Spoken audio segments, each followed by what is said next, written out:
નમસ્કાર, હું છું માર્ગી. વીટીવીની વિશેષ રજૂઆત મળવા જેવા માણસમાં આપનું સ્વાગત છે. આજે આપણે જે વ્યક્તિત્વને મળી રહ્યા છે તેને ગુજરાતી ફિલ્મ ઇન્ડસ્ટ્રીમાં સાર્વજનિક પિતા એટલે કે તમે તેમને મલ્હાર ઠાકરની જોડે પિતાના રોલમાં જોયા છે ને તમે પહેલાં તેને વિક્રમ ઠાકોરના પિતાના તરીકે પણ જોયેલા છે. પણ ખાસ વાત એ છે કે પિતાનો રોલ તો તે કરે જ છે બખૂબી ગુજરાતી ફિલ્મ ઇન્ડસ્ટ્રીમાં, પણ તે ખૂબ સુંદર માઉથ ઓર્ગન પણ વગાડે છે અને વાંસળી વાદક પણ છે. આ છે આપણા પ્રશાંત બારોટ. તો ચાલો મળીએ તેમને. Welcome to VTV Prashantbhai. ખૂબ ખૂબ આભાર માર્ગી, અને વીટીવીના દર્શકોને પણ ખૂબ ખૂબ પ્રણામ, અભિનંદન, શુભેચ્છા.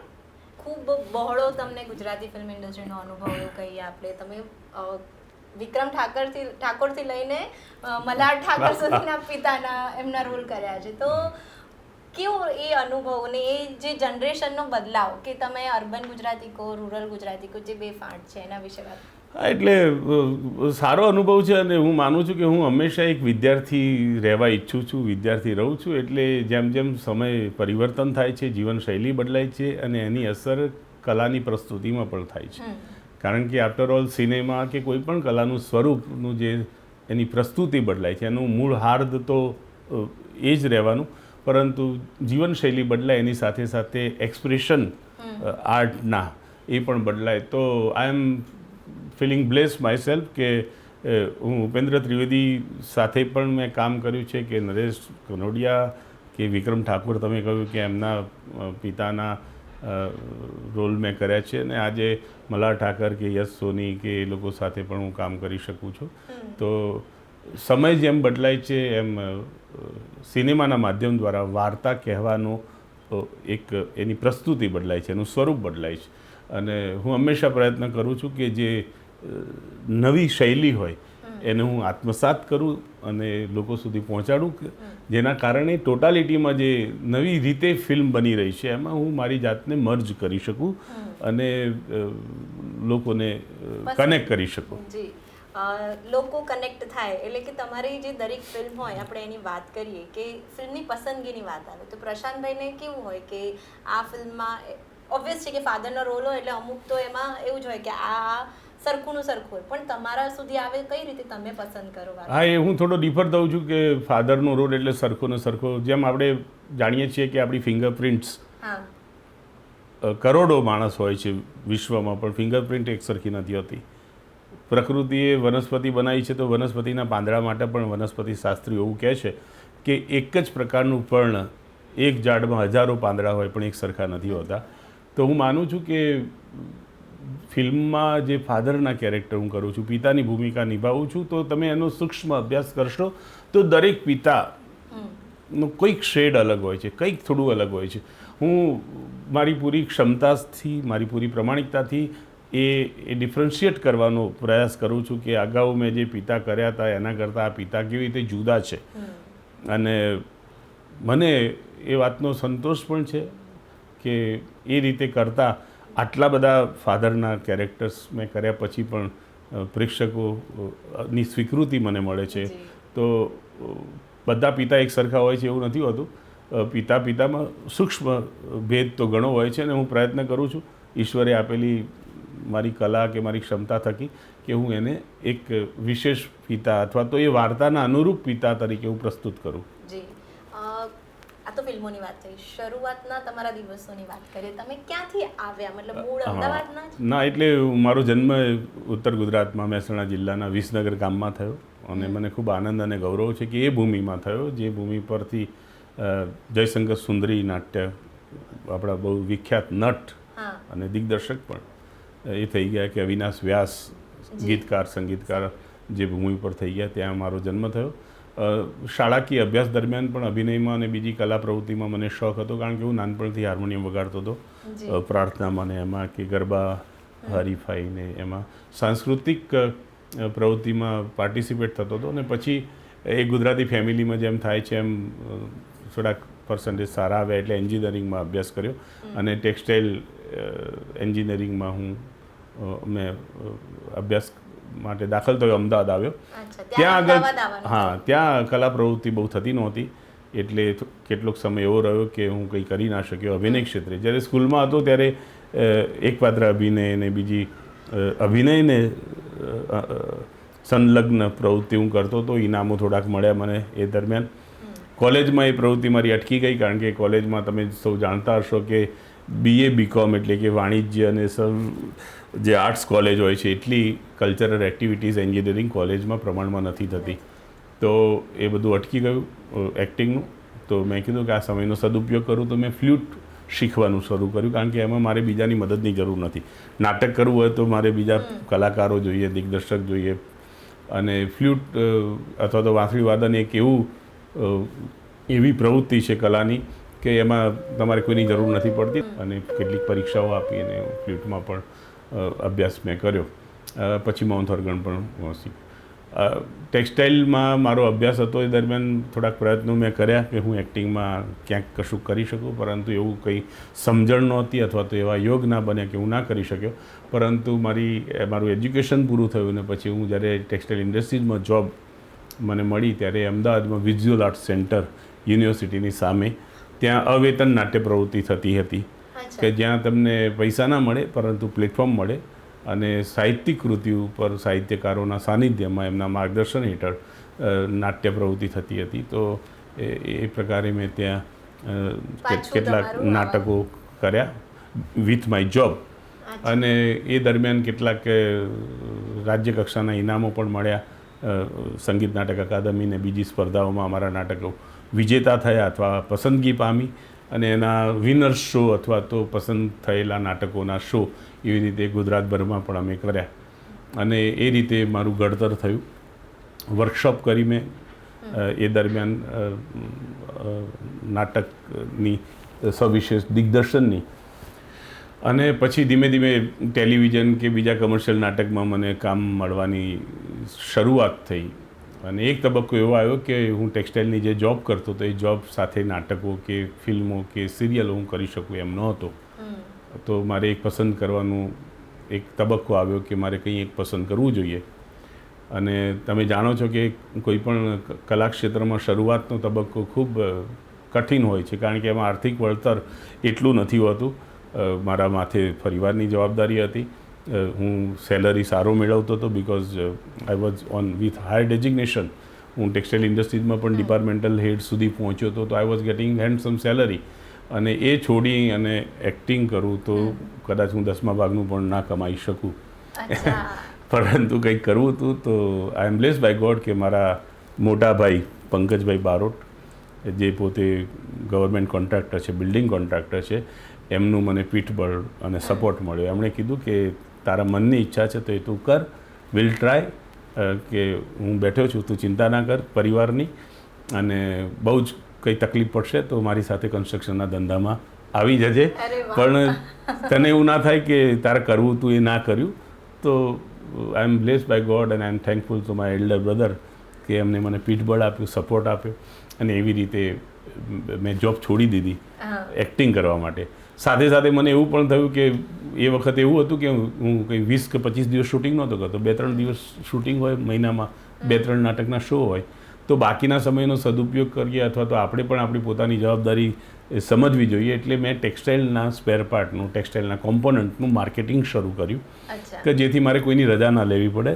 એક નાની ટ્રેડિંગ કંપની શરૂ કરી, કે જે કંપનીનો પટાવાળો કે ડિલિવરી બોય પણ હું હતો, એનો માલિક કે મેનેજર કે સેલ્સ એક્ઝિક્યુટિવ પણ હું હતો. તો ટેક્સટાઇલના કોમ્પોનન્ટનું માર્કેટિંગ કર્યું કે એમાંથી થોડુંક કંઈક પૈસા મળે તો હું મારા બ્રધરને એટલો લોડ ના પડે, અને મને પણ થોડુંક એવું ના થાય કે હું ભાઈ ઉપર ડિપેન્ડન્ટ છું. તો બાય ગ્રેસ ઓફ ગોડ એમાંથી પણ આઈ કુડ અર્ન ગ્રેજ્યુઅલી. તો એમાંથી થોડું થોડું કમાવા લાગ્યું અને બધું બેલેન્સ થયું. અને એક તબક્કો એવો આવ્યો બાય ગ્રેસ ઓફ ગોડ કે શૂટિંગ મારું 20-25 દિવસ કે 30 દિવસ કે નાટકના શોઝ ઘણા થાય, અને એવી રીતે એવો તબક્કો આવ્યો. અને ત્યારે પછી મેં ટ્રેડિંગ કંપનીનું કામ પણ વાઇન્ડ અપ કર્યું અને ફૂલ ટાઈમ અભિનય ક્ષેત્રે ફોકસ કર્યું અને ચાલી રહ્યું છે અત્યાર સુધી. ગમે તેમ આ છે ને એક ભગવાનના આશીર્વાદ કહેવાય કે તમને તમારી કળા તમને કોઈ આવડવી, અને તમને તો હાર્મોનિયમ વગાડતા પણ આવડે છે, તમને માઉથ ઓર્ગન પણ આવડે છે, તમે વાંસળી પણ આટલી સુંદર વગાડો છો, અને કલામાં મતલબ એક્ટિંગ તો તમે આટલી સુંદર કરો જ છો. તો એવું કંઈ છે કે ઘરમાં કોઈકનો સપોર્ટ હતો કે પહેલેથી, કેમ કે તમારા ભાઈ પણ આ ફિલ્ડમાં નથી તો? એટલે આમ વ્યવસાયિક રીતે મારા ભાઈ નથી કે, પરંતુ હું એવું માનું છું કે સુષુપ્ત સંસ્કાર કલાના એમનામાં છે. કારણ કે હું શાળાકીય જીવનમાં જે હાર્મોનિયમ વગાડતો થયો એનું નિમિત્ત એના મૂળમાં મારા મોટા ભાઈ પંકજભાઈ છે. કારણ કે એ નાના હતા, જ્યારે સ્કૂલમાં ભણતા હતા ત્યારે એ પ્રાર્થના ગાતા હતા, અને એ મારા કરતાં 2 વર્ષ સિનિયર હતા. એ એક પાત્ર અભિનયમાં ને એમાં એમને પણ ઇનામો મેળવ્યા છે. અને એટલે આંતર શાળાકીય એટલે ઇન્ટર સ્કૂલના કે આખા શહેરની બધી સ્કૂલમાં પણ એમને, એટલે એમને જે શિલ્ડ મળ્યો એવો મને શાળાકીય અભ્યાસ દરમિયાન નથી મળ્યો. એટલે એ રીતે એ કરતા હતા. બીજું મારા મમ્મી હતા, એમને સંગીતની કલાની સૂઝ સારી હતી. એ બાળપણમાં, કારણ કે મારા નાના હાર્મોનિયમ વગાડતા હતા, તબલા વગાડતા હતા, તો એમને થોડુંક એ આવડતું હતું. એટલે એક સૂઝ હતી. મારા ફાધર, એમનું ભાષા ઉપરનું પ્રભુત્વ બહુ હતું. એમનું પત્રલેખન, એ પત્ર કોઈને લખે તો એ ખરેખર રસપ્રદ હોય અથવા તો તમને વાંચવાની ઈચ્છા થાય, એવી રીતે એમનું પત્રલેખન હતું. એટલે ભાષા ઉપરનું પ્રભુત્વ કદાચ ફાધરના સંસ્કાર આવ્યા, કલા પરત્વેનું મારા મમ્મીમાંથી આવ્યા, અને એ રીતે એક એ સંસ્કારનું સિંચન થયું. હું માનું છું કે મારી જન્મભૂમિ વિસનગર, એ ધરતીના પણ સંસ્કાર મને મળ્યા હશે. તો એવું બધું ભેગું થઈ અને મારી પોતાના પૂર્વ જન્મના કોઈ સંસ્કાર હશે, એ બધું ભેગું થઈને હું આ ક્ષેત્રમાં કંઈ કરી શકે. આ બધું જ પણ જ્યારે એમ કહેવાય કે વાંસળી વાદન કરો તો એ હવે આમ સાવ છૂટી ગયું કે હજી કરો છો? ના, શરૂઆતના તબક્કામાં જ્યારે હું ભણતો હતો ત્યારે મ્યુઝિકલ પ્રોગ્રામ્સમાં હું પ્રોફેશનલી વગાડતો હતો, નાના પાયે. બહુ જ મોટા પ્રોગ્રામ્સમાં ત્યારે મને કોઈ બોલાવતું નહોતું, પણ નાના પ્રોગ્રામ્સ એટલે ઓર્કેસ્ટ્રામાં પણ નાના પેકેજ હોય તો હું વગાડતો હતો. અને હવે હું નિજાનંદ માટે વગાડું છું, એટલે વ્યવસાયિક રીતે નથી વગાડતો. ભૂતકાળમાં કેટલાક એવા પ્લે કરેલા, મેં નાટકો કરેલા સાહિત્યિક કૃતિ ઉપર આધારિત કે જેમાં લાઈવ વાંસળી વગાડી હોય, તો એવી રીતે હું વગાડતો હતો. ને હમણાં 2 ફિલ્મો કરી. થોડાક સમય પહેલાં એક ફિલ્મ આવી હતી, વેલકમ જિંદગી. તો એમાં પણ અમારા દિગ્દર્શક ને નિર્માતા મિત્રોને ધ્યાનમાં હતું કે હું ફ્લ્યુટ વગાડું છું, તો એમણે મારા કેરેક્ટરને એવી રીતે જ વર્કઆઉટ કર્યું હતું કે હું ફ્લ્યુટ વગાડું. તો ઓન સ્ક્રીન એવી રીતે ફ્લ્યુટ વગાડી. એક ફિલ્મ બની ચૂકી છે અને આઈ એમ એક્સપેક્ટિંગ કે જલ્દી આવશે. એ હરીશ નાગરેચાની ટૂંકી વાર્તા ઉપર આધારિત ફિલ્મ છે, કેવું કેવું થાય. ચુટકી નામની વાર્તા છે, અને ગોપી દેસાઈ આપણા ખૂબ જાણીતા અભિનેત્રી અને એવોર્ડ વિનિંગ દિગ્દર્શિકા છે, એમને એ ફિલ્મનું દિગ્દર્શન કર્યું છે, જેમાં મલ્હાર ઠાકર પણ છે. તો એ ફિલ્મમાં પણ મારું એક પાત્ર એવું હતું કે એમણે લાઈવ મારી સાથે ફ્લ્યુટ, મને એમને ખબર હતી ગોપીબેનને કે આઈ કેન પ્લે ફ્લ્યુટ, તો એમણે કીધું કે આપણે તમારા કેરેક્ટર સાથે એને વણી લઈએ અને તો થોડુંક અલગ થાય. તો એ રીતે ફ્લ્યુટ ક્યારેક ફિલ્મોમાં પણ આવી રીતે આવી છે. ફિલ્મ અભિનેતા પ્રશાંત બારોટ સાથે વાતો આમ જ ચાલુ રહેશે. Welcome back. તમને કેટલું ડિફરન્શિએટ લાગે છે કે એ જમાનો કે જ્યારે તમે ઉપેન્દ્ર ત્રિવેદી સાથે કામ કરતા અને એ કલાકારોને આજે જ્યારે તમે, હું કોઈ પર્ટિક્યુલર નામ નથી લેતી, પણ આજના એક્ટર્સ એમ એ સમય ને આજનો સમય તમારી દ્રષ્ટિએ જોઈએ તો એક લોકોમાં કેટલો બદલાવ આવ્યો છે કામને લઈને? તો ટેકનોલોજીનો લાભ મળ્યો છે. સૌથી મોટો ફાયદો તો એ છે ને, એ સારી નિશાની છે કે આટલી એડવાન્સ ટેકનોલોજી ત્યારે નહોતી. તો એ વખતે ખૂબ ઓછા અથવા ટાંચા સાધનમાં અથવા મર્યાદિત ટેકનોલોજી સાથે ફિલ્મો બનતી હતી. આજે ટેકનોલોજીનો સપોર્ટ ઘણો છે ને એના કારણે આપણે વધારે ચીવટપૂર્વક, વધારે નીટ એન્ડ ક્લીન, વધારે સિનેમેટિક એક્સપિરિયન્સ પ્રેક્ષકને આપી શકીએ એવી ફિલ્મો બને છે. રહી વાત કલાની પ્રસ્તુતિની, તો એ તો પરફોર્મન્સ દાખલા તરીકે બદલાય છે. એક જમાનામાં એવું હતું કે ખૂબ મોટા ડાયલોગ્સ હોય, ડાયલોગબાજી હોય, સામે એક એક્ટર બોલે, બીજો ડાયલોગ બોલે. આજે એ સબડ્યુડ થયું છે. આજે એવા ડાયલોગબાજી અથવા તો એવા લાંબા ડાયલોગ્સ એવી પ્રમાણમાં એ વાત ઓછી થઈ છે. એનું કારણ એ છે, હું માનું છું કે જીવનશૈલી બદલાય જે અગાઉ પણ મેં કહ્યું એમ કલાની પ્રસ્તુતિ પણ બદલાય. બદલાય. તો એક સમય એવો હતો કે આપણા જીવનમાં પણ એ લાઉડનેસ હતી. હા આજે આપણા જીવનમાં લાઉડનેસ નથી. તમે કદાચ નાના ટાઉનના દ્રશ્યો જોયા હોય તો એસટીમાં કે ટ્રેનમાં પોતાના સગાવાલાને છોડવા આવેલા રિલેટિવ્સ જે રીતે એમને બાય બાય કરતા હતા હા પહેલાં, તો એમાં એક લાઉડનેસ હતી. એમને એવું નહોતું લાગતું કે આ બાજુવાળા સાંભળશે કેવું લાગશે. હા. આજે પણ આપણા રિલેટિવને આપણે ઘરના ગ્રાઉન્ડ ફ્લોર ઉપર કે ઘરના દરવાજે ગાડીમાં મૂકવા જઈએ છીએ તો આજે પણ આપણે એ જ કરીએ છીએ, પરંતુ એ લાઉડનેસ નથી. તો જીવનશૈલી બદલાય છે, તો એ કલાની પ્રસ્તુતિ પણ બદલાય છે, કલાનું સ્વરૂપ પણ બદલાય છે. અને એક એક્ટર તરીકે હું પ્રયત્ન કરું છું કે જે રીતે ફિલ્મને એક્ઝિક્યુટ કરવી છે ડિરેક્ટરે અથવા તો ડિરેક્ટરે જે કન્સીવ કર્યું છે એ રીતે આપણે એને કરીએ. તો મૂળભૂત આ બે જનરેશનની અથવા તો આટલા સમયમાં જે મૂળભૂત તફાવત છે, એક તો ટેકનોલોજીનો સપોર્ટ વધ્યો છે, સારી વાત છે, અને બીજું સ્ટોરી ટેલિંગ એટલે કે સિનેમા દ્વારા જે વાત કહેવી છે, પરફોર્મન્સ હોય કે ડિરેક્શન હોય કે સંવાદ લેખન હોય, તો એ પણ બદલાવ્યું છે. તો અને બંનેનું મૂલ્ય છે. જી આજના જમાનાના કલાકારની આપણે વાત કરીએ કે આપણે મલ્હાર ઠાકર છે, એમની સાથે કામ કરવાનું, એમની સાથે ફિલ્મ કરવાનું કે કંઈ હોય કે એમનામાંથી તમને એવું લાગે કે ઓહો આ બહુ મસ્ત છે, કે તમને શીખવાનું, તમને એવું લાગે કે અરે આ મારે જીવનમાં ઉતારવું જોઈએ, તો એવું કંઈ હોય? બિલકુલ નવી જનરેશનના કલાકારોમાંથી નવા ફ્રેશ એક્સપ્રેશન, એમનું વે ઓફ થિંકિંગ, એ હું જ્યારે એનો અભ્યાસ કરું અથવા મારા ધ્યાનમાં આવે તો મને પણ એમ થાય કે હું પણ એને ઇમ્પ્લિમેન્ટ કરું. તો હંમેશા મેં કહ્યું ને કે એવું નથી કે હું સિનિયર છું તો મારે કંઈ શીખવાનું નથી અથવા તો મને આવડે જ છે. તો હું નાનામાં નાના કલાકાર, નાનામાં નાના technician, the way they are thinking, the way they are implementing them expression, તો એ બધું ચોક્કસ શીખવા મળે છે. દરેકનું એક અલગ પોઈન્ટ ઓફ વ્યૂ હોય છે અને હું પ્રયત્ન કરું કે હું બધું ઇન્હેલ કરું અને જ્યારે મારું કામ કરવાનું છે એઝ એન એક્ટર, ત્યારે એમાંથી જે પણ એલિમેન્ટ મને કામ લાગતા હોય એને હું ઇમ્પ્લિમેન્ટ કરું. ગુજરાતી ઓડિયન્સની વાત કરીએ, ગુજરાતી ફિલ્મ જોવા માટે જ્યારે અત્યારને એવું છે કે એક ટાઈમ હતો, એનો સુવર્ણકાળ હતો ગુજરાતી ફિલ્મનો, અત્યારે બી પાછું આવ્યું છે, લોકો થિયેટર સુધી જતા થયા જ છે જોવા માટે. પણ એમ કહેવાય ને કે હજી એ સમય આવવાનો બાકી છે કે જે નરેશ કનોડિયા કહેવાય કે ઉપેન્દ્ર ત્રિવેદી કહેવાય કે એમના સમયમાં હતો. સાચી વાત છે કે ત્યારે તો આમ થિયેટરોમાં ચિલ્લરો ઉડતી ને એમની એન્ટ્રી માટે જેવી રીતે અમિતાભ બચ્ચન માટે હોય એવો જ એમને રિસ્પોન્સ મળતો, રાઈટ, કે લોકો ગુજરાતીને પહેલો પ્રેફરન્સ આપતા હિન્દી પિક્ચર કરતા. તો અત્યારની જનતાને શું કહેવા માંગશું કે આપણા થિયેટર સુધી એ પહોંચે? ના, તમારી વાત સાચી છે ને.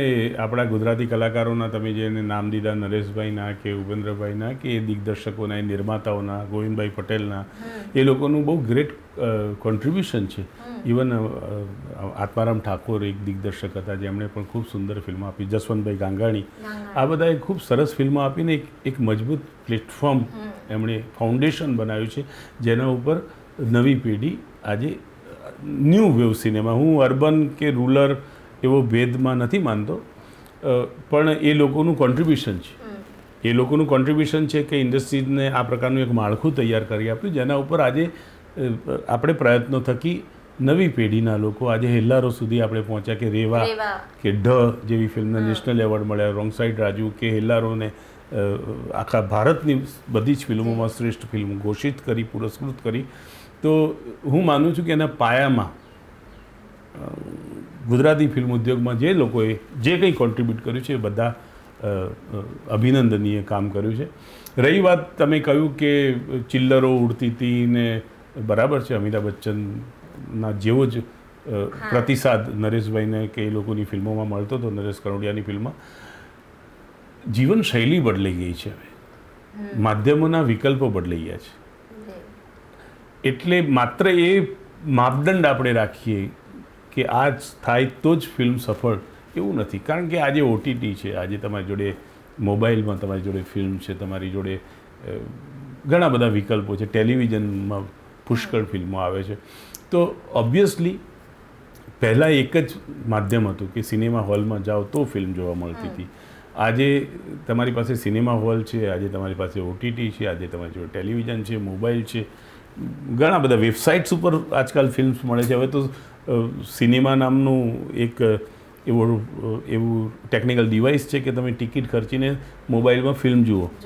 તો એ એટલા માટે પ્રતિસાદ એવું ઓછો થયો છે. બીજું હું એવું માનું છું કે ઓડિયન્સને કનેક્ટ થાય છે આજની ફિલ્મો, પરંતુ એ એક્સપ્રેશન છે ને આપણા જીવનના એક્સપ્રેશન છે. જેમ આપણી જીવનશૈલી બદલાય છે એમ કોઈ પણ કલાને એપ્રિશિએટ કરવાના એક્સપ્રેશન પણ થોડા સબડ્યુડ થયા છે.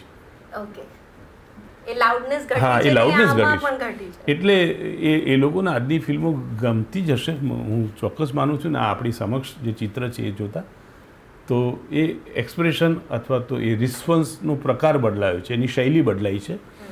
અને આઈ હોપ કે વધુને વધુ લોકો ગુજરાતી ફિલ્મ હજુ વધુ પ્રગતિ કરે અને લોકો સુધી પહોંચે. જી, કોરોનાનો ટાઈમ ગયો, મતલબ હવે એવું કહેવાય કે હવે જતો રહ્યો છે, પણ એ જે દિવસો હતા લોકડાઉનના, એ તમારા કેવા ગયા અને તમારા સાથેની વાત કરવી? બિલકુલ, બધા માટે બહુ ચિંતાજનક દિવસો હતા, પણ ટુ બી ઓનેસ્ટ એ દિવસોમાં મેં ભરપૂર એનો સદુપયોગ કર્યો છે. મને કોઈ માનસિક તાણ કે ટેન્શન રહ્યું નથી. રોજ જુદી જુદી વાનગીઓ ખાધી છે, પુષ્કળ વાંચ્યું, કેટલુંક મારા મનમાં હતું એ મેં લખ્યું, વાંસળી વગાડી, માઉથ ઓર્ગન વગાડ્યું, પ્રાણાયામને એક્સરસાઇઝ વધારે સારી રીતે નિયમિતતાથી કરી અને એ સમયને પણ માણ્યો. અને હું માનું છું કે જ્યારે આજે એ સમય પસાર થઈ ચૂક્યો છે અને બાય ગ્રેસ ઓફ ગોડ આપણે બધા આજે જ્યારે હયાત છીએ, ત્યારે હું માનું છું કે આપણા જીવનનો સૌથી એક એવો કાલખંડ આપણને ભોગવવા મળ્યો જે આપણને દુનિયા જોવાની, જીવનને મૂલવવાની એક નવી દ્રષ્ટિ આપતો ગયો. તો મને તો એવું છે કે હું ખરાબ વસ્તુમાંથી પણ સારું શોધવાનો પ્રયત્ન કરું છું. તો હું તો કોરોનાને પણ થેન્ક્સ કહીશ કે એક નવી દ્રષ્ટિ ખોલી આપી જીવનને મૂલવવાની, જીવનને જોવાની. જી, જતાં જતાં મને યાદ આવ્યું કે તમે છે ને એક દાંડના પંખી, જે કહેવાય ને કે દૂરદર્શનની બહુ જ લાંબી ધારાવાહિક, જે ડેલી સોપ, જે પહેલી, કે એમાં પણ તમે હતા. તો ડેલી સોપનું એવું છે ને કે તમને દર્શક એક વખત જોવે ને એટલે મતલબ એ લોકોના મનમાં તમે બસી જાઓ. તમે આટલી બધી ફિલ્મો કરી હોય ને તો પણ તમને આજે જ્યારે ઓળખવાની વાત આવે ને તો લોકો એવું કહે કે યાર આ પેલી સિરિયલમાં હતો ને, કેમ કે રોજ જોતા હોય તમે. તો એ સિરિયલ વિશેની વાત કરો થોડીક, અને કેવી રીતે તમને મળી હતી, તમારા સુધી કેવી રીતે પહોંચી, એ અનુભવ અને સિરિયલમાં કામ કરવાનું. એ દૂરદર્શનની એ સિરિયલ હું માનું છું કે મારી કારકિર્દીનો એક મહત્ત્વનો પડાવ હતો અથવા તો એક વળાંક હતો. કારણ કે તમે કહ્યું એમ દૂરદર્શનની એ પહેલી ઇનહાઉસ ડેલી સોપ હતી, ખૂબ સફળ હતી. 1700 એપિસોડ્સ કર્યા, એટલે લગભગ 5-7 વર્ષ સુધી એ સિરિયલ ચાલી. અને કોઈ પણ એક્ટર માટે ખૂબ આનંદની અને સદનસીબની વાત હોય છે કે તમે રોજ 4 કે 4:30 વાગે દર્શકોના ઘરમાં તમે દેખાતા હો. ગુજરાતીના ઘરમાં એ સિરિયલ જોવાની. તો બિલકુલ, અને એ તમારી ઓળખ પ્રસ્થાપિત કરવા માટે, પ્રેક્ષકોના કે દર્શકોના હૃદયમાં તમારું સ્થાન બનાવવામાં સિરિયલ કે ટેલિવિઝન એ ખૂબ સબળ માધ્યમ છે. અને આઈ એમ બ્લેસ્ડ બાય ગોડ કે એકડાળના પંખી, પછી ઈટીવી ઉપર કંકુ પગલા આવતી હતી, એક ફૂલ ખીલે છે આગમાં આવતી હતી, કલર્સ પર આવતી હતી, નિહારિકા. એ સિવાય મેં હિન્દી કેટલીક સિરિયલો કરી, ઉત્તરણ કરી, જયશ્રી કૃષ્ણ કરી, અમારી સાસ લીલા કરી, અમારી દેવરાની કરી, જે સ્ટાર, કલર્સ, સોની ઉપર હમણાં જ થોડાક સમય પહેલાં કુછ રીત જગત કી એસી હૈ એ સોની પર આવતી હતી. તો ટેલિવિઝનમાં પણ મારી 3 દાયકાની કારકિર્દીમાં મેં લગભગ 150થી વધારે ગુજરાતી હિન્દી સિરિયલના 5,000 થી 6,000 એપિસોડ્સ કર્યા. તો એ પણ ઘણું બધું શીખવી જાય છે અને લોકો સુધી તમને પહોંચાડે છે. અને એ પણ આઈ એમ બ્લેસ્ડ બાય ગોડ કે મારા કેસમાં એવું થયું છે કે મેં અલગ અલગ વર્ક કલ્ચરમાં હું કામ કરી શક્યો છું. હું અમદાવાદના ઇનહાઉસ એકડાળના પંખી કરી હોય, અમદાવાદના આઉટસાઇડર પ્રોડ્યુસરની હુતોહુતી, અલમસ્ત કે બીજી સિરિયલ કરી હોય દૂરદર્શન માટે, અમદાવાદની સેટેલાઇટ ચેનલ માટે એટલે કે કલર્સ કે ઈટીવી કે જી ગુજરાતી કે યસ ને બધી જે વચ્ચે આવતી હતી, તારા ચેનલ આવતી હતી, એનું કામ કર્યું. એવો જ મને લાભ મળ્યો મુંબઈમાં, કે મુંબઈમાં બનતી ગુજરાતી સિરિયલો કરી, મુંબઈમાં બનતી હિન્દી સિરિયલો કરી, ઉત્તરણ કે એ પ્રકારની. અમદાવાદના રંગમંચ સાથે સંકળાયેલો રહ્યો, મુંબઈના રંગમંચ સાથે સંકળાયેલો રહ્યો. જે નરેશભાઈ કનોડિયા અને ઉપેન્દ્રભાઈ ત્રિવેદી કે વિક્રમ ઠાકોર, આપણા હિતેનભાઈ, હિતેન કુમાર, હિતુ કનોડિયા, એ સમયગાળાની ફિલ્મોમાં પણ હું કામ કરી શક્યો જે સ્ટુડિયો બેઝ હતી. અને અત્યારે આજે જ્યારે એકચ્યુઅલ લોકેશન ઉપર નવા વિષયને નવી રીતે જે ફિલ્મો બની રહી છે કે એમાં પણ હું કામ કરી શક્યો. મારા કેસમાં એવું બન્યું છે કે છેલ્લો દિવસ જેવી યુથને ગમતી એક લોકપ્રિય ફિલ્મનો પણ હું હિસ્સો રહ્યો છું અને રેવા જેવી સાહિત્યિક કૃતિ ઉપર આધારિત ફિલ્મોનો પણ હું હિસ્સો રહ્યો છું. તો I am blessed by God કે મારી જોડે બહુ ભાથું છે અલગ અલગ વર્ક કલ્ચરનું, અલગ અલગ યુનિટમાં કામ કરવાનું, અને હંમેશા I am trying to learn something from each and every places. ચલો છેલ્લે આપણે આ શોને ફિનિશ કરીશું. આપણી પાસે સમયની મર્યાદા છે, પણ તમે બારોટ છો અને તમારા અવાજમાં એક ગીત તો મારે થઈ જ જાય. હા, તો હું તમને એક રંગભૂમિનું જ ગીત સંભળાવું. આમ તો 2 લીટી સંભળાવું. ચીનુ મોદીનું એક એકાંકી અમે કર્યું હતું અને એને રાજ્ય કક્ષાનું પુરસ્કાર મળ્યું હતું. એના વિનર્સ શો થયા હતા. ઝાલ્યા ન રહ્યા નામનું એકાંકી, અને એમાંનું એક ગીત, એમાં હું વાંસળી વગાડતો હતો. અને હું વાંસળી વગાડતો હતો એટલે ચીનુ મોદીએ એમાં વાંસળીવાળું લખ્યું હતું, કારણ કે અમે જ લખાવડાયું હતું પ્રેમાગ્રહથી કે તમે અમને લખી આપો. એનું એક તમને નાનકડી 2 પંક્તિ ગાઈને સંભળાવું. બોડી મોરલી રે, બોડી મોરલી રે, હું તો ગોકુલ ગેલી મોરલીને મથુરામાં શું વાગું, ગોકુળની હેવાઈ હું વૃંદાવન ક્યાંથી લાવું, બોડી મોરલી રે, બોડી મોરલી રે. ક્યાં જમનાના પાણી વાલા, ક્યાં એ કદમ ડાળી, કંસ મળે અહીં માર્ગ વચ્ચે, ક્યાં મારા વનમાળી, બોડી મોરલી રે, બોડી મોરલી રે, હું તો ગોકુલની હેવાઈ હું વૃંદાવન ક્યાંથી લાવું. વાહ, ખૂબ જ સુંદર. Thank you. બહુ મજા આવી ગઈ પ્રશાંતભાઈ તમારી સાથે વાતો કરવાની. આપણે પ્રશાંતભાઈ સાથે દિલ ખોલીને વાતો કરી. તેમણે તેમના જીવન વિશે, તેમના અભિનય વિશે, અને તેઓ ક્યાંથી આવે છે અને કેટલું સુંદર તે સંગીત પણ જાણે છે, વાંસળી વાદક પણ તે છે અને હાર્મોનિયમ પણ વગાડે છે, તેના વિશે તેમણે જણાવ્યું. પોતાના ભાઈનો આભાર માન્યો અને પત્ની વિશે પણ વાત કરી. તો આવા જ અન્ય કલાકારો સાથે આવનારા એપિસોડમાં ફરીથી મળીશું. ત્યાં સુધી મને આપશો રજા.